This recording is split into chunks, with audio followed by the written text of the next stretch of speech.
our international news, the IMF and EU inspectors returned to Athens to assess the reform program the country is undertaking to tackle its debt crisis.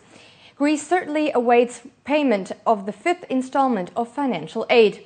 Meanwhile, Athens saw fresh opposition over the additional austerity measures.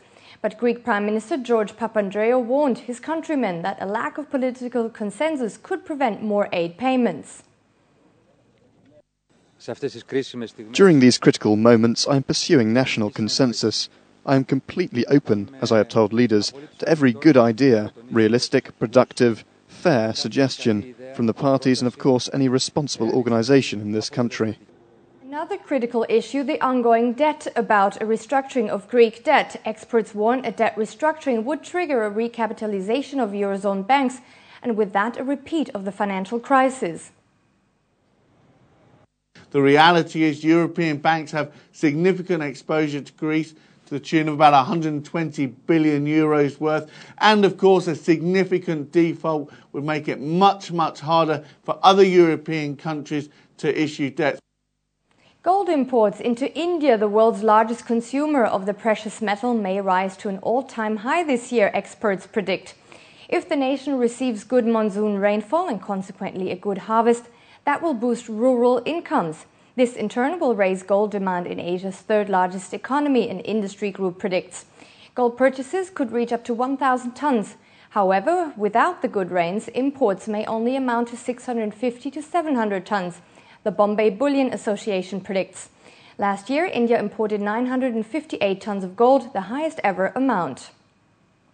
Social media IPOs seem to be the latest blockbuster on Wall Street. However, with prices soaring, there are concerns another dot-com bubble may be building. First, it was LinkedIn, whose stock more than doubled on its first trading day. Then Russia's Yandex, which surged 55% at its IPO. Even Renren, dubbed by some to be China's Facebook, got a first-day boost of 28%. Is perhaps another dot-com bubble looming? No, some experts say. There is an important difference between this wave of IPOs and what happened more than 10 years ago. What we saw in the late 90s, where companies had a great idea, they had a dot-com something, and as a result, everybody said, well, this is a great company, they are going to do something that'll be fantastic. That was why they felt they could get the money from their public offerings. What we see now with the LinkedIn offering and what will happen subsequent to that are companies that are already making money. Right now, the money seems to be on Zynga as the next hot company to go public.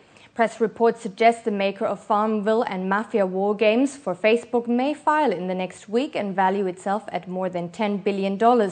Other names to look out for, Groupon, Twitter and the much talked about Facebook all may soon be IPO candidates. Before we head back to news, let's take a quick look at the Asian equity, commodity and the currency markets, and after that, Laura Buckwell is back with the news.